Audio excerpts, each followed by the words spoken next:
Bueno, buenos días. Estamos en un formato bastante particular y les agradezco que hayan podido venir. Nosotros a mitad de año arrancamos un ciclo que le pusimos emprendedorismo científico, mediante el cual entrevistamos a distintos científicos o emprendedores que llevan adelante proyectos de mucha tecnología, porque nos interesa que ellos nos puedan transmitir a nosotros que estamos arrancando en el tema su experiencia, sus vicisitudes y toda su trayectoria, con la idea de sensibilizar un poco a la comunidad de la ONC en ese sentido. Nosotros arrancamos, digamos, hicimos cuatro seminarios. El primero arrancamos con los científicos y científicas detrás de los barbijos del CONICET. Después estuvo Tadeo Gobel de la empresa Infira, que está invertida por Gridex también. Es investigador de INTA, bueno, es bioquímico de la UNC. Y en el último, digamos, estuvimos con Diego Comerci de Chentes. Y para cerrar el ciclo, que bueno, este es el último encuentro, tengo realmente el agrado de estar con Gastón Soria, con quien, bueno, empezamos a interactuar en algún UNC Innova de no sé qué año. 18, creo. 18.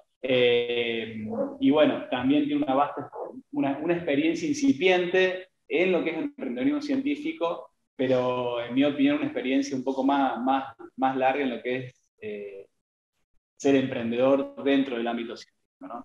No como un emprendedor tecnológico en sí, que es un proceso que está arrancando, pero sí tratando de mover, de transferir el know-how y la ciencia que él trabaja.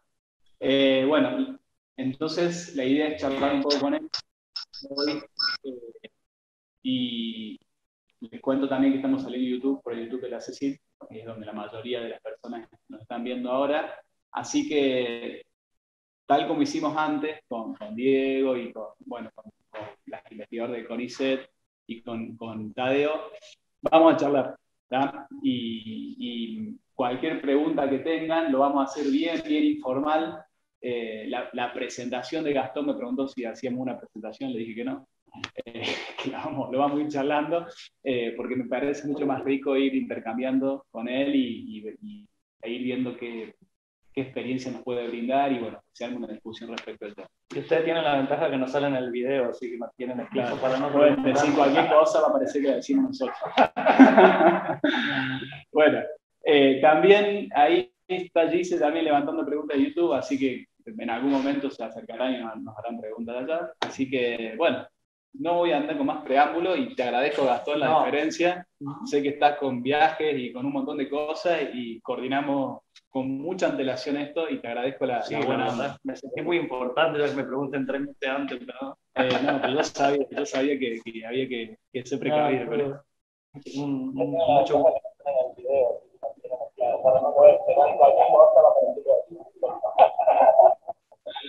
Bueno, también ahí está Gise también levantando preguntas de YouTube, así que...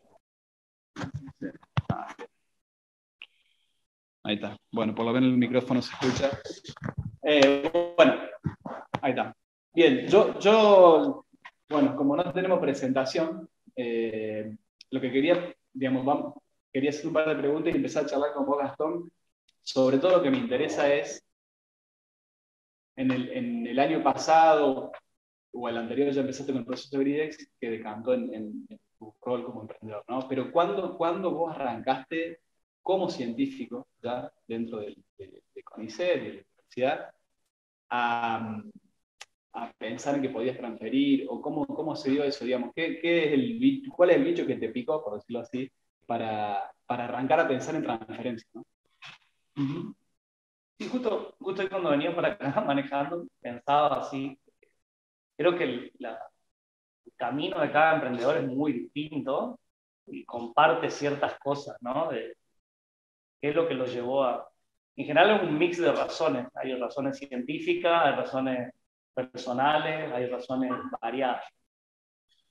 Yo creo que lo que te chipea un poco es la misión que vos te pones primero, o sea, a nivel científico te chipea la misión yo pienso que hay como dos perfiles bien opuestos, si se quiere, puede haber cierto overlap, pero está el científico que lo dirige más la curiosidad y está el que lo dirige más la necesidad, digamos, tratar de resolver una necesidad. Yo creo que el que está siempre más enfocado por una necesidad es el que tiene por ahí más tendencia a pasar a un formato emprendedor. Una no existe sin la otra, ¿no? La curiosidad es importante para descubrir y para que todo avance, pero lo que rápidamente te pega, yo siempre me sentí más del lado de la necesidad de tratar de resolver un problema y de alguna manera me sentía enredado del otro lado, ¿no? O sea, porque del otro lado aprendí, me formé, me fui al extranjero a hacer un postdoc, todo, pero como que me sentí insatisfecho, digamos, porque era algo que no me terminaba de llenar científicamente. Sentía que estaba enroscado en una especie de círculo eterno donde lo único que terminaba importando era una publicación o un subsidio y no podía terminar de atender lo que supuestamente me había traído hasta ahí, que era la gana de resolver un problema. Claro. Entonces, ese creo que fue la primera, ese me picó ese bichito hace rato, digamos, desde siempre. Y cuando tuve la oportunidad de volver a Argentina, dije, bueno, lo tengo que hacer ahora el cambio, si no, no lo hago más.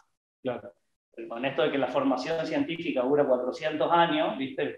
Terminé teniendo más de 30 y seguí formándote, y bueno, ¿cuándo lo voy a hacer? Digamos, si no lo hago ahora. Entonces, como que ahí tomé una decisión súper difícil que fue salirme de la zona de confort de lo que yo venía haciendo en la ciencia básica y decir, bueno, voy a hacer un proyecto aplicado, por lo menos me voy a salir de lo estrictamente básico, dirigido por curiosidad, a tratar de resolver un problema, a tratar de generar una tecnología, a tratar de cosas que resuelvan. Y ahí fue cuando decidí empezar este proyecto, que no sabía hacerlo, claramente. Tenía como el background de oncología, siempre me había interesado. Pero dije, bueno, vamos a hacer otro Discovery en una universidad pública. Claro, eso te iba a preguntar, porque digo, o sea, eso que voy a decir, cambiar el chip, ¿qué implica? Claro, bueno, yo dije, bueno, yo lo que quiero hacer es, lo que aprendí, me interesaba la susceptibilidad de las células tumorales en mi caso particular, ¿no? Y cómo poder identificar esa susceptibilidad. Me sentía con la capacidad teórica de hacerlo, pero no tenía la capacidad práctica. Entonces tuve que hacer un cambio, un vuelco, y de repente estar 4 años sin publicar.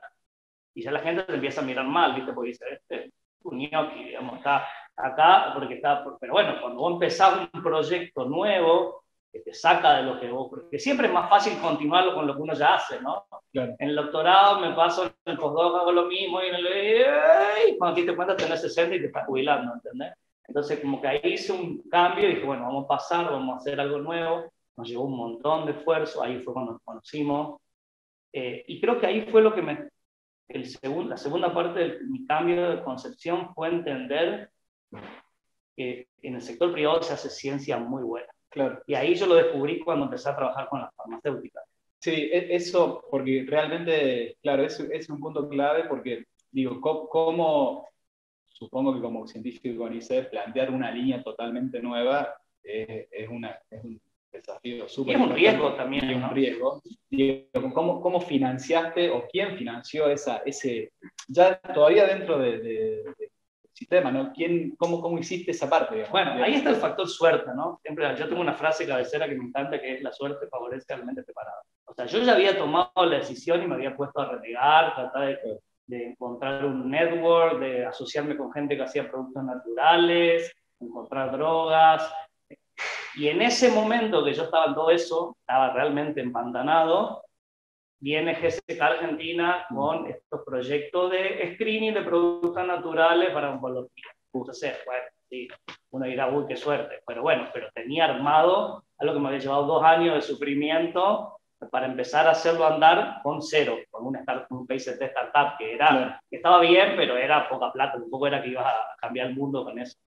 Y de esa interacción con las farmacéuticas, todavía siendo científico, ¿vos qué aprendiste o qué pudiste sacar? ¿O cuál es la diferencia en financiar un proyecto de I+D desde el Estado o desde una empresa extranjera en este caso? Bueno, hay muchas diferencias. La primera que yo me di cuenta, quiero ser reiterativo, pero realmente, porque muchas personas, incluso científicos, lo cual me parece que no está bueno, tienen como la mentalidad de que todo lo que se hace en el privado es malo y que solo los científicos de la universidad somos buenos.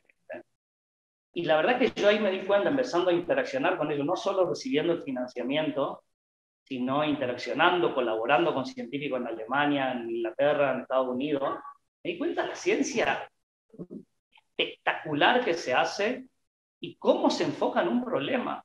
Claro. Porque después cuando uno está enfermo, quiere ir a la farmacia y conseguir el remedio que le hace falta, ¿no? No quiere leer un paper, digamos. Entonces, ahí como que me cambió, yo digo, bueno, no es que, no quiero sentir como que estoy criticando a la academia, porque no, yo vengo de ahí, digamos, pero digo, hay que sacarse ese fantasma de que solo en la academia se hacen cosas buenas. Y otra cosa que me di cuenta, porque bueno, una verdad es perogrullo, pero con capital se trabaja bien. Claro. Y, digamos, o sea, lo que nos dio la posibilidad de trabajar con GSK y después en otros proyectos también, es que te fluye el capital y el capital te permite hacer cosas. Si no quedas enroscado en lo que te lleva a recibir un desembolso de un subsidio, lo que te lleva a conseguir un insumo y qué sé yo, y eso te va haciendo más lento el progreso del proyecto y además te va agotando.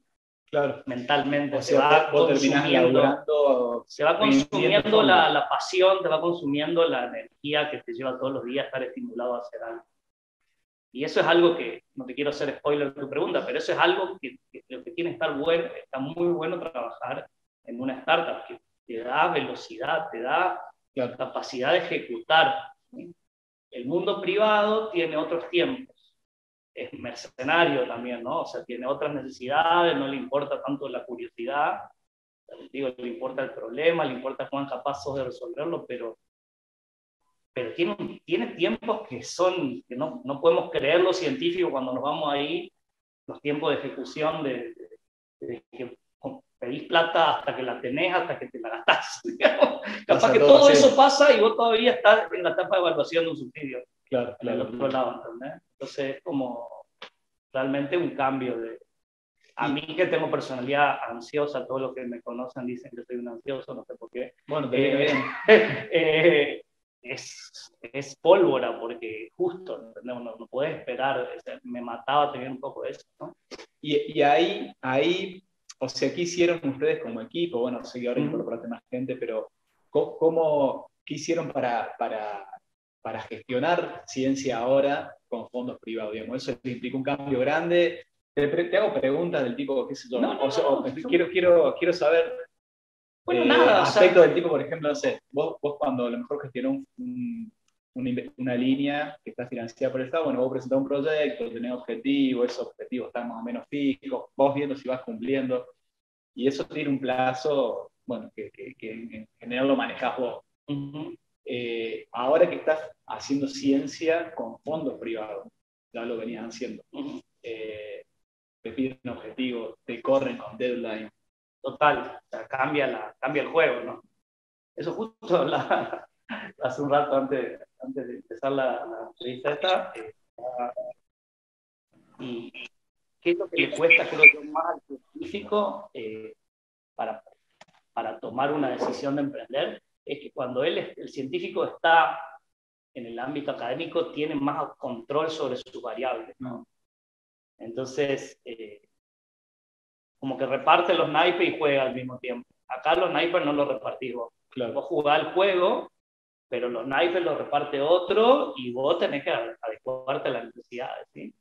Y así como viene alguien y te pone un montón de plata, después te pide esos famosos milestones o hitos, como le quieran llamar, que son semanales, mensuales, digamos. Claro, entonces, a eso me interesaba. Nosotros cuando fuimos la primera vez, cuando tuvimos el primer contacto después de GRID, que nos ayudó a salir, digamos, de la etapa de proyecto a la etapa de realidad, lo primero que logramos hacer fue una aceleración en San Francisco, en IndieBio, en una aceleradora de empresa. Y me acuerdo que fue un shock a un montón de niveles, pero uno de los más choqueantes fue que los tipos te pedían avances semanales. Y una vez por semana había un evento que se llamaba el Killer of the Week, que tenías que presentar los avances de esa semana. Entonces, te chipea a una realidad. O sea, tenés que estar preparado para jugar el juego. Si te querés quedar en tu casa tomando mate, no emprendas en este nivel porque no es compatible. Tenés que estar preparado para jugar el juego. Lo podés hacer, sin duda se puede hacer, pero es... Sí. Me imagino que te corren con claro, datos. Y bueno, y después por ahí cambia un poco el formato, pero en general el crecimiento exponencial es por eso. ¿No se escucha bien? Vamos a hacer así, como si estuviéramos en el banco suplente. El crecimiento exponencial no es una cuestión, no es una discusión vacía, digamos, realmente es exponencial lo que pide el inversor, lo que pide el sistema. Digamos. Si no mantenés esa pendiente, no podés jugar el juego. Claro. Eso cambia un poco. Obviamente que hay diferentes formas de hacer una empresa, ¿no? Yo te estoy contando nuestra experiencia. Sí, está claro. Hay otras que son más lineales, que la podés hacer más tranqui, pero también tu crecimiento va a ser más tranqui, ¿no? O sea, todo va de acuerdo y el desafío de crecer tranqui es quién te va a financiar ese crecimiento. Claro. Porque el inversor de riesgo no quiere invertir ahora y recuperar a 25 años. Quiere recuperar entre 5 y 10 años. El de más riesgo que va a tomar va a ser ese plazo. Si vos no le presentás un plan de negocio que en ese tiempo le va a hacer ganar 10x o 20x o 100x, no te va a dar su plata, la va a poner en otra cosa, digamos. Entonces, estás en ese juego, básicamente, el que se juega todos los días. Ahí tocaste un punto, mira, justamente varias cosas, pero el otro día que hablamos con Diego Comerci, de Chentes, yo le había preguntado, porque en realidad lo que estamos viendo es que la mayoría de los proyectos emprendedores de base científica ya no están más nucleados alrededor de una sola tecnología, sino que se empiezan a cruzar distintas tecnologías, ¿no? Y él me decía que estuvieron 4 meses parados, porque para lo que el programador un valor de algo era un 0, para ellos un menos potencial de algo es un valor interesante, y en esa falla de comunicación, bueno, hubo ahí un delay que después lo pudieron resolver, pero era una pavada técnica que los paró por 4 meses. Y vos empezaste a hablar de que, bueno, cuando estabas como investigador te empezaste a juntar con personas que trabajaban con los productos naturales, etc. Ahí, ¿cómo es, digamos, y en el estado actual de ahora de Onco, cómo es ese cruce entre distintas ramas, distintos know-hows? También hablaste de los planes de negocio, que supongo que no sé cuánto, o si tuviste que aprender vos a escribir un plan, ¿cuán seguro te sentís de escribir un plan o lo haces con otras personas? ¿Cómo es esa interacción de la multidisciplina, digamos, en ese contexto, ¿no? Sí. Bueno, te respondo primero la parte científica y después la parte de negocio. La parte científica, creo que esa madurez de lo que... O sea, siempre te vas a equivocar todos los días en el laboratorio, ¿no? O sea, eso es imposible, ¿no? Pero la madurez que te da la formación, y ahí está lo bueno de haber sido formado, porque a lo mejor si yo hubiera tenido 10 años menos y 10 años menos de conocimiento también, no hubiera anticipado un montón de cosas que pude anticipar gracias a eso, ¿no? Pero una de las cosas que anticipé, pero porque lo viví cuando tuve los proyectos acá con GSK y los proyectos estos de Drug Discovery, claro, es la importancia de tener a alguien en Data Science. ¿Sí? Nosotros a duras penas manejamos el Excel, así no se puede hacer Data Science. Entonces, por ejemplo, eso fue una de las primeras personas que contratamos en la empresa cuando todavía no teníamos ni un dato. Cero datos. Es un Data Science. Porque claro, es difícil además conseguir un perfil, ¿no? ¿Eso lo vieron ustedes, lo visualizaron, o directamente la asesoría de No, yo lo vi porque, bueno, y también el resto de la gente se daba cuenta que iba a hacer falta, y contratamos un Data Science sin tener datos propios, porque todavía estamos puliendo muchas cosas de la tecnología que no estaban listas para empezar a dar datos. Entonces empezamos a trabajar con este chico que es un físico, empezamos a trabajar con datos de otros. Claro. Empezamos a trabajar y a lo mejor él estuvo medio perdido, como que no sabía qué es lo que queríamos lograr, pero de repente ese proceso de los 4 meses, que no sé si será el mismo, pero cuando empezaron a llegar nuestros datos, el chico ya hace varios meses que trabajaba en Onco y empezó en quinta, ¿entendés? Esos perfiles son claves, ¿no? Después otro perfil que recientemente pudimos incorporar, que no nos fue fácil, es un oncólogo, que es una oncóloga, que nos hacía falta alguien en la clínica, o sea, nosotros estamos vinculando la clínica con la farmacéutica, con el laboratorio, tenemos como diferentes, uno de nuestros cofundadores, que es Gerardo Gatti, que también es ex miembro de la UNC, ahora está en la Fundación para el Progreso de la Medicina. Él se dedicó casi todo su tiempo que invirtió en Onco, lo invirtió en desarrollar una red de médicos, generar protocolos clínicos, o sea, tuvo que salir también de su zona de confort, ¿no? Y bueno, y después dentro de lo que es la parte húmeda del laboratorio, tratar de ser variaditos, ¿no? No tener toda la gente que piensa igual que vos, porque eso no te va a llevar a ningún lado, digamos. Entonces vamos metiendo por ahí, estamos re contentos de haber contratado ya biotecnólogos de acá de la FACU, bioquímicos, entonces bueno, estamos armando un grupo bien multidisciplinario. Y después la otra parte de los negocios, yo creo que eso es muy personal también, pero honestamente nosotros no podríamos haber hecho lo que hicimos si no teníamos una persona de negocio. Claro. Una de las cosas que te da Grid es que te hace entender que vos, si no tenés fuerte la parte de los negocios, no vas a surgir. Y bueno, y ahí encontramos a Tarek, que es el CEO de la empresa, que es una persona que viene exclusivamente de los negocios, y bueno, es clave, ¿no? Obviamente que uno aprende. Yo hablé con 100 inversores este año, 200, no sé la verdad cuánto hablé, y bueno, aprendé, porque si no, ya no. Claro, pero después de 100 veces. Claro, después, sobre todo después de 100 nos. Cuando te dicen 100 veces que no, decís, bueno, algo tengo que mejorar porque algo está pasando acá que no funciona. Pero la parte del negocio, y ahí creo que el científico se tiene que bajar de su ego, está muy alto, y entender que por ahí no lo puede hacer solo a eso, y no puede, no lo va a hacer bien, ¿entendés? Y ahí viene la parte de ceder, que también le cuesta al científico, porque está tan acostumbrado a sufrir para tener una gota de anticuerpo, y dice mío, mío, mío, entonces no quiere armar un equipo de verdad, porque para armar un equipo tenés que dar, no puedes solo pedir, si no, no es un equipo, una vivada, digamos, ¿no? Claro. Entonces tenés que dar, y eso fue una lección fuerte que tuvimos que aprender. Sí que la aprendimos rápido, rapidísimo, porque nos dimos cuenta que no íbamos a poder jugar el juego. Bueno, entonces vos das, armás, das, generás y das lo que supuestamente es tuyo, porque en realidad no es tuyo, porque no es de nadie, pero lo compartís con alguien para decir, bueno, vamos, porque vos tenés una idea bárbara, pero si no la... No, está claro. O sea, entonces el negocio es clave, y yo he visto muchos casos de científicos que no quieren soltar eso, ¿entendés? No pueden soltar eso, no pueden, y para mí es clave. Y si es un científico, que yo creo que lo puede hacer, en Estados Unidos nos pasaba, en Estados Unidos los emprendedores son todos científicos, pero si vas a hacerlo, una persona te tiene que dedicar full time a la parte de negocios. Sí. No existe que puedas ir al laboratorio, o sea, no todos somos Elon Musk, alguno no es Elon Musk, ¿no? O sea, habrá gente que puede hacer todo, pero en la realidad yo creo que alguien se tiene que dedicar al negocio, pero full time, o sea, no puede tener otra distracción.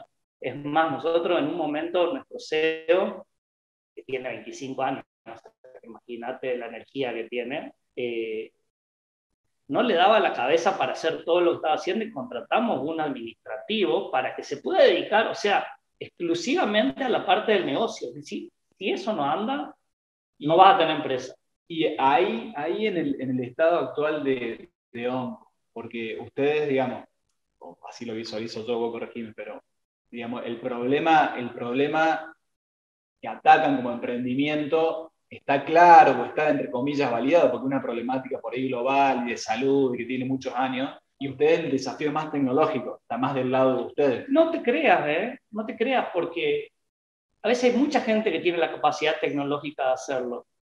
Por eso te digo de nuevo, construir el negocio, construir una propuesta adoptable, o sea, que alguien te la compre, entender quién te va a pagar por eso, cómo vas a pensar en la ciencia, pero cómo vas a pensar que esa ciencia sea compatible con los costos para que alguien te lo compre.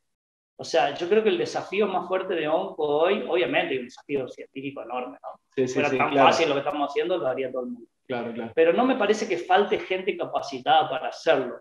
Me falta gente que se decida y que lo tome como un objetivo de vida, decir, yo quiero que esto llegue a la clínica, ¿cómo lo hago? ¿Cómo hago eso? ¿Qué necesito? ¿Qué pieza? ¿Qué saberes? ¿Quién tiene que venir acá? ¿Entendés? ¿Cómo lo tengo que estructurar? Me parece que muchas veces, y eso de nuevo porque el científico se enrosca en su laboratorio, la adopción es cómo vas, porque es muy fácil decir, bueno, el cáncer, rápidamente entender el problema. Pero creo que cualquier emprendedor que está acá te explica su problema en 2 minutos y lo entendés. Y todo le está costando vender.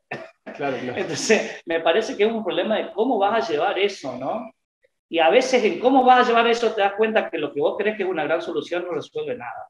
Claro. Eso yo lo hablaba con Santiago una vez que me contaba que se rompieron la cabeza haciendo un excipiente, no sé qué, y después fueron a venderlo y dijeron, no nos afecta la estructura de costos. ¿Entendés? Sí, sí, sí. Entonces te patean el tablero y decís, bueno, entonces no era un problema esto. Vos creés que es un problema, pero porque no vivía en el mundo real, digamos. Cuando te vas al mundo real, empezás a entender un poco más cuáles son los problemas. Obviamente que problemas están, ¿no? Pero digo, yo creo que lo más difícil es entender cómo lo vas a adecuar a lo que vos estás haciendo para que llegue. Y es parte del éxito, ¿no? Sí, porque de nada te sirve haber hecho una tecnología súper revolucionaria si no ayudaste a nadie. Claro. O sea, ahí está la visión tuya, bueno, que es lo que comentabas desde que arrancaste, que tenía esa, como esa inquietud, ¿no? De poder llevar la ciencia a un problema real. Aparte se te acaba el reloj biológico, ya tengo 40, o sea, cuando tomé esa decisión tenía 30, pasaron 10 años, ¿entendés? O sea, yo pensé que era más ansioso que vos, pero no. No, es difícil. Igual hay gente más ansiosa, pero es difícil. Che, te hago una pregunta respecto a Grid, que ahí, viste, lo fuiste mencionando. Y está un poco siempre dando vuelta este tema de si alguien que te financia es solo dinero o viene con algunas cuerdas, el Smart Money. ¿Qué te agrega Grid? O yo le digo Gridex, pero sí. Grid o Gridex, ¿qué te agrega más allá del dinero en sí? Que entiendo que para un proyecto de este tipo es un apoyo importante, sobre todo porque supongo que es flexible la forma de gastarlo y todo eso, o sea, respecto a lo que es un financiamiento público, pero más allá de eso, ¿qué te agrega como acelerador? Claro, bueno, ahí depende de cuál acelerador estamos hablando, ¿no? Grid, si la pregunta es Gridex en particular, ellos lo que te agregan como primer lugar es valor en network, porque tienen una network súper armada, entienden mucho mejor que vos el problema de cómo vas a necesitar escalar, por ahí te ayudan a transicionar eso, y entienden la vinculación argentina, que mamita, que es complicada, ¿no? O sea, vos hace cuántos años estás acá, ¿la te entendés todo? O sea, es complicado porque está el CONICET, están las universidades, cada universidad tiene su idiosincrasia distinta, cada facultad tiene su idiosincrasia distinta, cada departamento tiene su idiosincrasia. Entonces, lo que Grid aprendió con todo el scouting que hizo, y que ya creo que ayer escuchaba, tienen 31 empresas ya fundadas, aprendió, no todo porque siguen renegando, pero aprendió a articular la integración, ¿no? Y de manera prolija, ¿no? No estamos hablando de hacer ninguna cosa grisácea, digamos. O sea, ¿cómo puede ser prolijo en la vinculación, incluir a todos los jugadores? Porque claramente, si bien ahora nosotros no estamos trabajando en la universidad, porque tampoco había una estructura que nos pueda absorber en la universidad, lo cual es tema para otra charla capaz, pero me parece que es una lástima que la universidad no tenga, con el tamaño que tiene, una incubadora que pueda recibir proyectos húmedos. Pero, digamos, ellos te ayudan a entender, a hacer como, bueno, ¿cómo vas a hacer?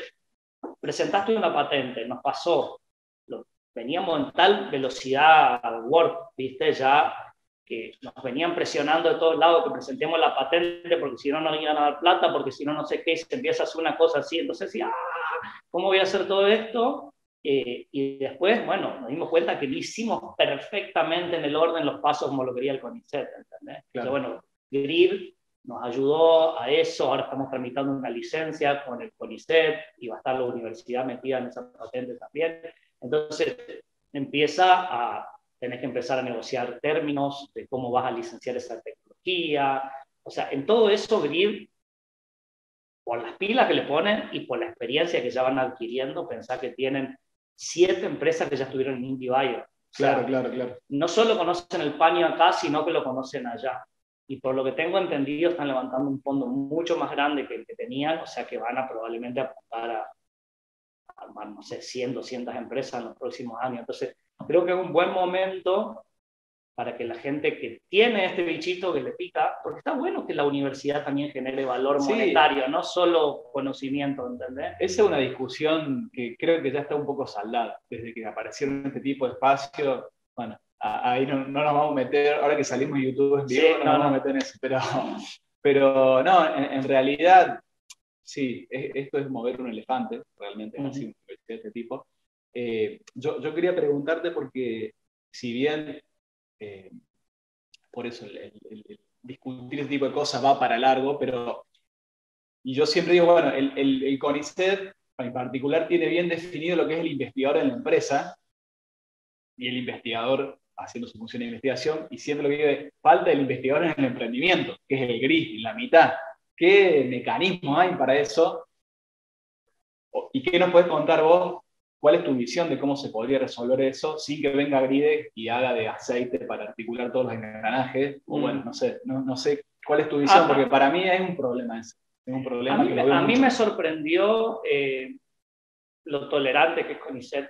Creo que está entendiendo en los últimos años, no solo por Grid, ¿no? Porque quizás un poquito injusto. Hay otras aceleradoras claro, como CITES, como Aceleradora Litoral, pero o sea, ese mismo esquema internacional y cómo está llegando a la TAM. O sea, no hace falta ni ser emprendedor, leer los diarios y aparecen noticias de la fintech tal, levantó tanta plata. Casi todo el mundo sabe lo que es una ronda semilla ahora, y hace 2 años no lo sabía nadie, digamos. Entonces, me parece que eso preparó el CONICET y entendió, y creo que está generando valor real, no solo potencial, sino real, de empresas que están generando dinero, que están entrando al CONICET. Uno siempre se compara con afuera, ¿no? Y uno cree que tiene tanta plata Stanford, MIT, o sea, no viene subsidio del Estado, es porque tienen 500 patentes por mes, no sé, ¿entendés? Entonces, termina generando un valor. Me pareció muy tolerante el CONICET en eso. Nosotros, como te digo, si bien fuimos prolijos, no hicimos todo como le hubiera gustado y no nos mataron tampoco. Claro. O sea, me dijeron, bueno, chicos, estuvieron un poco tarde. Bueno, ahora, por ejemplo, ya tenemos inscrita la empresa, la EBT, se llama así, en el contexto de CONICET se llama Empresa de Base Tecnológica. Es como que el CONICET reconoce a la empresa, y allá ahora con esta figura podemos incluir investigadores en la empresa, que es lo que decías vos.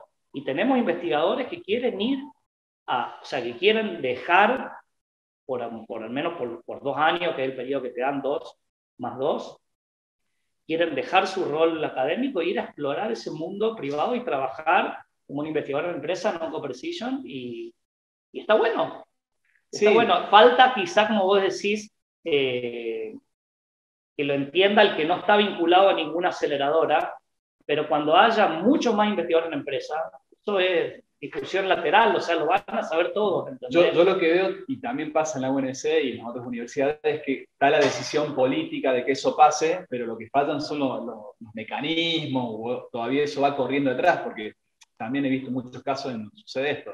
Hay un caso puntual de alguien que quiere emprender o quiere transferir, y los mecanismos, los reglamentos no acompañan eso, y se termina resolviendo por una decisión política que en realidad ahí te demuestra de que quieren que pasen estas cosas. Eso sí, que me parece que hay un gap ahí. Un poco, digamos, para dar... A mí no me gusta ser, digamos... Antes era mucho más crítico, ¿no? Ahora como que trato de ser más...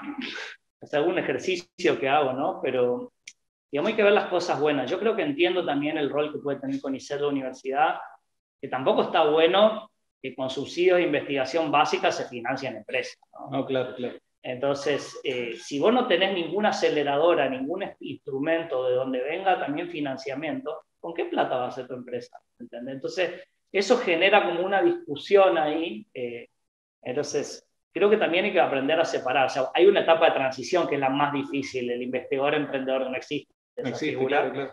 Pero bueno, te va llevando a decir, bueno, yo esto que estoy armando, creo que la forma que le viene de vuelta al CONICET y a la universidad, y eso por ahí lo que no termina de entender, es que le viene de vuelta, le devuelve de alguna manera su inversión cuando viene una licencia, una patente y una regalía de esa tecnología. Porque después es por 20 años que van a cobrar un porcentaje de las ganancias de esa empresa. Y está bien, ¿entendés? Entonces, por ahí tratar de que el investigador entienda eso y que la universidad entienda lo otro y que, bueno, hasta que no se aceite va a haber algunos grises, lamentablemente, porque si no, nadie hace nada. Si es así, decir, no, rompí un huevo, no va a ningún lado, te quedas en tu lugar. Además, pero más, sí, yo coincido con ese panorama, pero además hay una serie de intangibles que se empiezan a dar en el largo plazo, que es lo que pasa en otras universidades, que más allá del ingreso directo que tiene una institución como una universidad o CONICET por regalía, se empieza a generar lo que se llama ecosistema y empieza a haber cosas derivadas y bueno, cosas que derraman, no me gusta la palabra, pero que van generando en el largo plazo como una confianza que, bueno, eso todavía no ha pasado acá, pero no hay otra. O sea, el que no lo entienda va a tener que verlo pasar nomás. O sea, no hay otra. O sea, no todos los científicos pueden ser investigadores del CONICET, no todos los graduados pueden ser profesores. O sea, tenemos que sacarnos esa visión prehistórica de lo que hace alguien en la ciencia. En eso sí puedo pelear con guantes si alguien quiere, porque me molesta pensar que la única forma que se chipea a un chico que recién se gradúa es que tiene que ser investigador o docente, que era básicamente, o sea, bueno, acá hay algo claro, ¿no? En Córdoba quizá no se nota tanto, en Buenos Aires explotó, o sea, circulan planillas de Excel con startups buscando empleados, claro. Y son todos profesionales de nuestra área quizá. Eso es algo que hay que dejar que ocurra y hay que aceitarlo, porque si no, no vamos, o sea, si no, no hace el que se ponga, o sea, miren Santa Fe, o sea, nos cueste aceptarlo o no. Sí, Santa Fe lo vio antes y tiene una estructura que nos pasa por arriba, ¿o no? Sí, o sea, tienen una estructura así, digamos, muchos años. Tienen empresas que están facturando millones de dólares y nosotros estamos peleando si un investigador puede o no formar una empresa. O sea, tenemos que dejarlo pasar. O sea, y tenemos conocimiento. Yo veo los chicos, o sea, hay chicos que me pasó algo que no podía creer. O sea, le di la opción a alguien de hacer un doctorado o entrar en una empresa y dijo, no, entro en empresa, no quiero saber nada con el doctorado. O sea, ya, no digo que todos tienen que ser así, ¿no? Pero hay que entender que las cosas cambian. Algunos chicos ahora no quieren estudiar 10 años. Le decís 5 años un doctorado y dicen, ni loco. Y hay otros que sí, ¿entendés? O sea, sigue habiendo gente de los dos lados, pero digo, y está bueno, porque ¿por qué un biotecnólogo tiene que hacer sí o sí un doctorado para... Sí. ¿Por qué tiene que tener 30 años para empezar a trabajar en algo? Si en los 20 tiene una energía incandescente, ¿no? Entonces me parece que un poco de los dos lados, ¿no? O sea, dejar crecer. O sea, yo muchas veces ahora que estoy medio involucrado, por lo menos conceptualmente, en lo que fue la carrera de biotecnología, tenemos que cambiar el chip de que todos esos chicos no pueden hacer tesis doctoral. No puede ser la única salida beca del CONICET para esos chicos, ¿entendés? O sea, si realmente queremos formar biotecnólogos, démosle trabajo. Y esto está bueno porque acá se ve y hay un montón de gente que está formando empleo. Es súper reconfortante ver cómo puedes darle empleo a alguien, ¿no? O sea, sí, bueno, esta persona va a salir de la universidad y va a empezar a trabajar en un proyecto de sobre todo empleo de calidad y en empresas de conocimiento, eso sí tiene un valor agregado para todo. Cualquier rol político en cualquier estado de cualquier país se van a poner de acuerdo en eso. Lo único que está de acuerdo todos los economistas es que el crecimiento viene con la innovación. Así que bueno. Che, son como las 20 ya. Vamos a abrir un poco el juego, a ver si hay alguna pregunta, algo. No se va a escuchar acá, pero yo la voy a tratar de repetir, sí. Lo que quieran, no sé si... dale. Acá, bueno. ¿Qué hace algo? Gracias la verdad que el planning por ahí está muy bueno, desde adentro del sistema todavía académico y me cuesta, mi dificultad es que veo la posibilidad de meterme, me choco siempre con paredes de hormigón, pero bueno, más de eso quería consultarte por ahí, ¿cómo fue que empezaron a armar el equipo? Porque desde el principio, supongo que el equipo no lo conforma la cantidad que hay ahora, sacando el trabajo de Gribe, que por ahí incorporó un CEO o una especialista en negocio. Al principio, ¿surgió solamente eras vos solo o siempre fueron dos o tres? ¿Y cómo lograron planificar las idoneidades y encontrar perfiles propios? Ahí hago la traducción. La pregunta es sobre cómo se conformó el equipo inicial a partir de Gastón y incorporando varios roles. Sí, en realidad no se formó solo por mí, ¿no? Porque este proyecto era algo que yo quería hacer hace un montón, pero que tenía una parte clínica que no teníamos la capacidad de hacerlo en la Facu. Y surge como un proyecto de postdoc / ingreso a carrera de una persona que trabaja conmigo, que es Candelaria Llorens, que es otra de las fundadoras de la empresa, y con Gerardo Gatti, que es otro de los fundadores científicos de la empresa, que nos reunimos los tres y dijimos, bueno, vamos a la Fundación para el Progreso de la Medicina, que tiene el acceso a las muestras. O sea, ya como que nos salimos un poco del esquema universitario antes de ser empresa, porque entendíamos que nos iba a costar mucho hacerlo acá. Y en el medio de esa transición que estamos viendo cómo íbamos a hacer, qué subsidio íbamos a sacar, cómo íbamos a hacerlo con las herramientas que conocíamos, digamos, es que conocimos a Grid, y a Grid le pareció un proyecto que tenía potencial para ser una empresa ya. Yo como que la veía la empresa, pero yo decía, ¿viste? Como el científico siempre ve la figura 7 terminada, todavía está pipeteando la 1, pero dice, cuando llega a la 7, en cambio ahí es como que el company deal del acelerador dice, no, pará, tenés que empezar antes, porque si va a empezar cuando tenés la figura 7, claro, va a ser tarde. Entonces fue una mezcla entre esas dos cosas, entre nuestra decisión inicial de ya hacer algo distinto, ahí como que estamos emprendiendo ya, y después, bueno, meternos a este mundo, ¿no? del capital de riesgo, de empezar a trabajar con financiamiento privado. No es tan distinta la ciencia que se hace en un lado o en el otro. Eso es por ahí un fantasma que está bueno sacárselo también. O sea, está bárbara la ciencia que se hace en el lado privado. Nada más que no se puede distraer.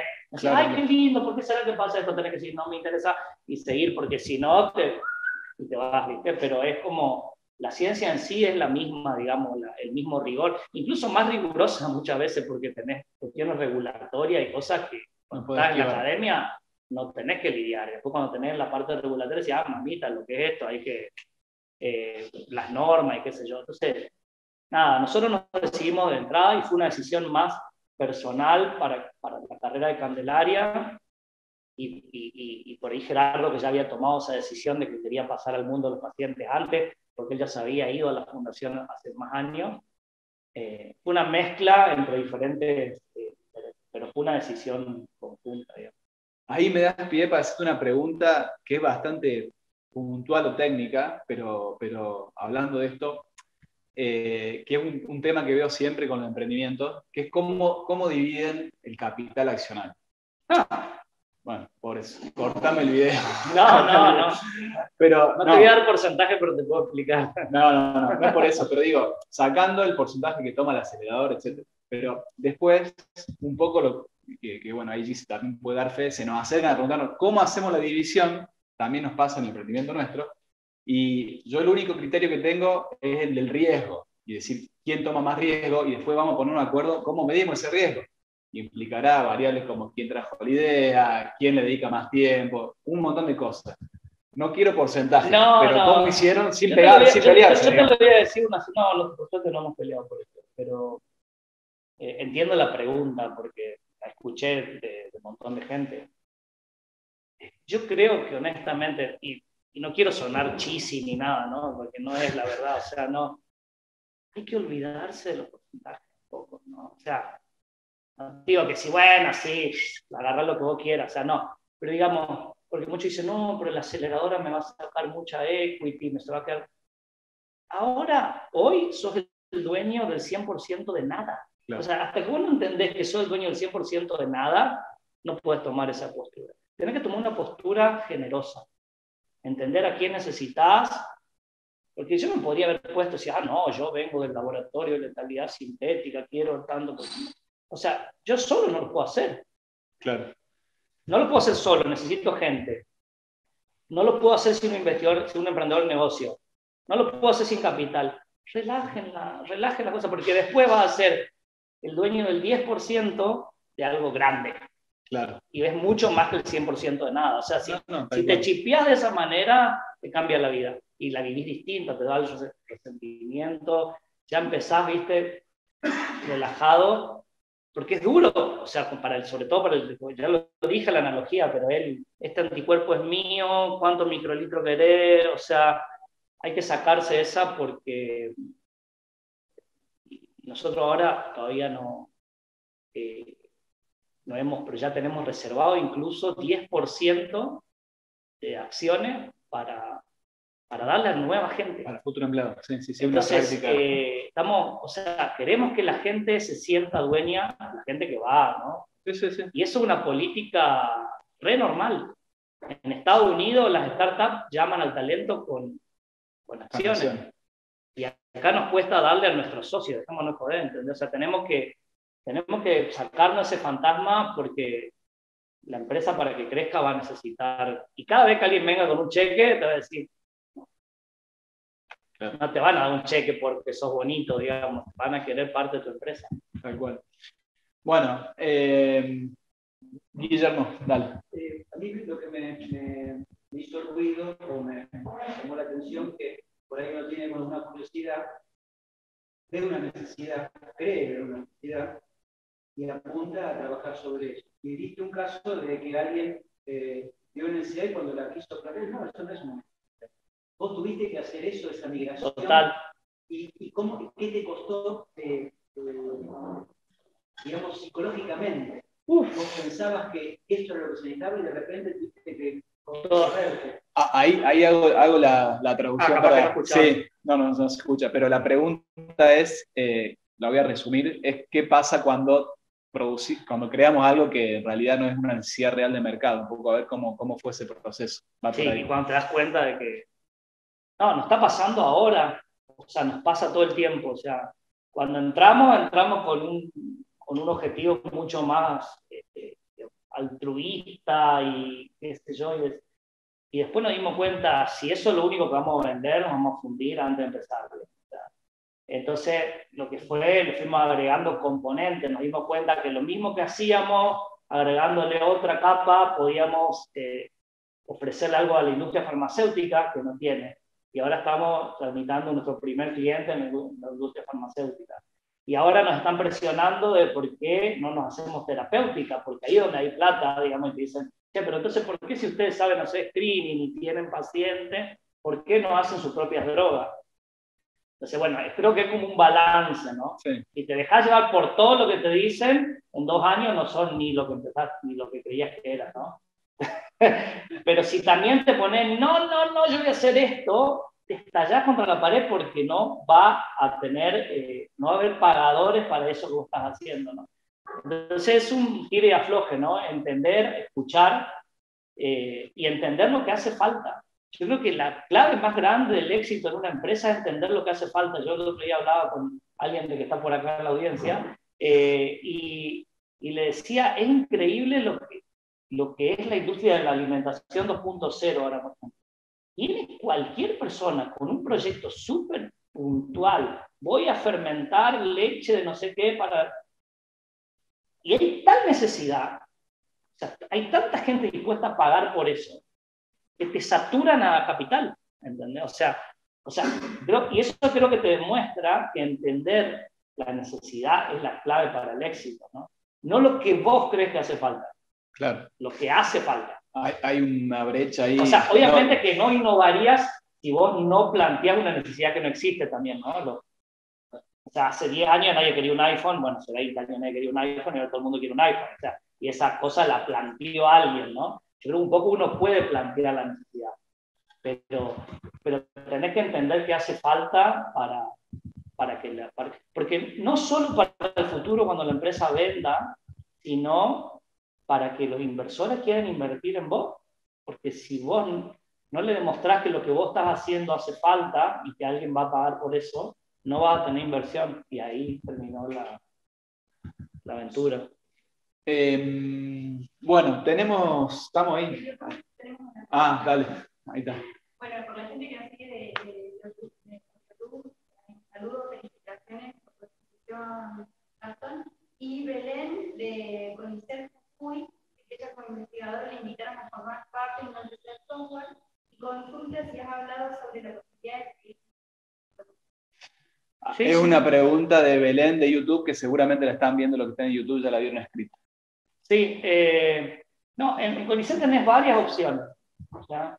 Tenés la opción de pasarte a investigar una empresa, que es 2+2, y eso está perfectamente aceitado, se está usando un montón, y después esos 2+2 tenés que decidir qué va a hacer, no podés vivir para siempre en el limbo. Y la otra es tomar una licencia por hasta 2 años, creo que es, si tengo bien entendido, hasta 2 años que te la podés tomar para ir a probar otra cosa. Sin goce sueldo. Sin goce, sí, claro. Sí. Lo que tiene bueno el investigar en una empresa es que es cobrando. Claro, claro. Y no solo cobras lo que te paga el ONC, sino lo que te paga la empresa. O sea que vas a probar algo donde también ganas mejor. Claro. Entonces, es una tentación por ahí mostrar la situación, que no hay ningún misterio de que está dura la mano. Entonces, bueno, es una figura interesante. Aparte te da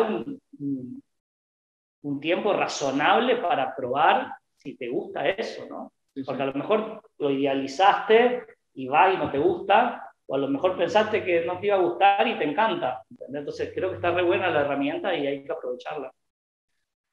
Bueno, sí. Hola. Gracias, Laura. Me encanta verte acá hace años. Yo cada vez que hablamos con alguien que tanto caso y esta experiencia, ahora los demás, ¿qué te hubiera gustado? Me hubiera gustado que te ayudemos de este espacio a que este camino no sea tan arduo. En el lugar donde estamos pensando forma de acompañar ¿qué cosas te hubiera servido a vos? Bueno, ahí la pregunta del público va de Lore. ¿Cómo podría haber ayudado a la universidad, en particular en todo el proceso que pasó Gastón para pasar investigador a ser investigador emprendedor? ¿Está bien, Lore? Es así. Yo creo que esto, ¿no? Esto es lo que hace falta. Por ahí lo difícil es, bueno, vemos acá, seremos 15, 20 personas escuchando, no sé cuánto habrá en YouTube. Lo que hay que tratar de hacer es que todo el mundo entienda bien esto, que sepa que es una opción, ¿entendés? Le sorprendería saber toda la gente que no sabe nada de esto. O sea, es increíble que con todo el ruido que hay gente que no tiene ni idea. Entonces, conocer las opciones es la clave para tomar buenas decisiones, ¿no? Si vos no sabés que tenés una opción, nunca vas a elegir eso. Entonces, me parece que, como le decía, es eso. Hay que encontrar la manera de invitar a las facultades, a los departamentos a participar en eventos más masivos, invitar chicos que estén cursando, o sea, que todo el mundo esté terminando la carrera sepa que está esta opción, que todo el que está haciendo un doctorado sepa que está esta opción, que todo el que está investigador sepa que está esta opción, y porque por ahí da miedo, no sé, todo el mundo piensa que todos se van a hacer empresarios. No va a pasar eso.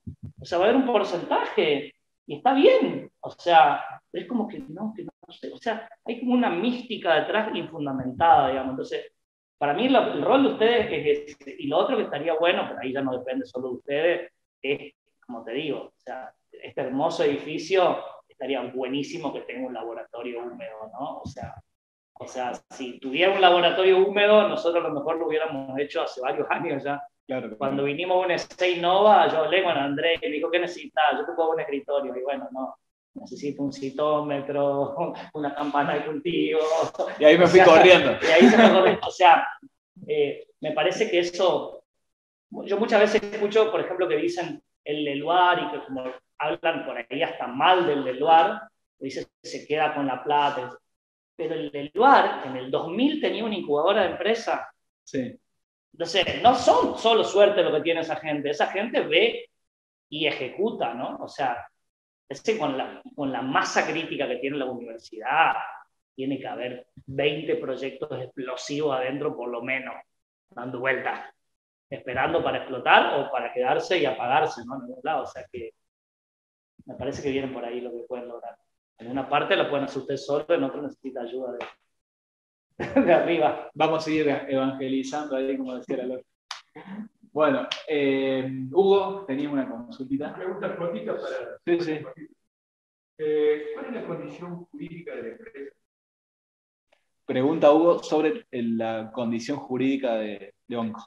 Sí, la empresa en Argentina es una SAU, donde el CEO es el único accionista, digamos, y en Estados Unidos es una corporation. O sea, y la corporation es tiene como subsidiaria la SAU, es el esquema más común para recibir inversión extranjera. Claro. Tenés que tener una corp para que alguien de afuera te ponga, porque si le decís que sos argentino y encima le decís que no tenés cuenta ya, no te van a transferir nada. Entiendo que los socios ahora son tres. Sí. Los socios ya actuales. Sí, hay una banda ya. ¿Cómo? Bueno, me parece que todavía no tienen venta, ¿verdad? No. Y si se puede, Sí. digamos dos cositas más. En el plan de negocio, ¿ustedes tienen programado un éxito de la creadora? ¿O no? ¿Querés repetir la pregunta? Sí, pregunta si está planeado un exit del proyecto de la aceleradora en el plan de negocio. No, cualquier inversor que invierte en capital de riesgo espera un exit. El exit, para los que no saben, es cómo esa plata que puso el inversor se va a transformar en plata que el inversor pueda sacar en algún momento. Porque ahora viene un inversor que puso plata y yo le digo, no te lo puedes llevar, digamos, no hay forma de que se la te... Por eso inversión de riesgo, ¿no?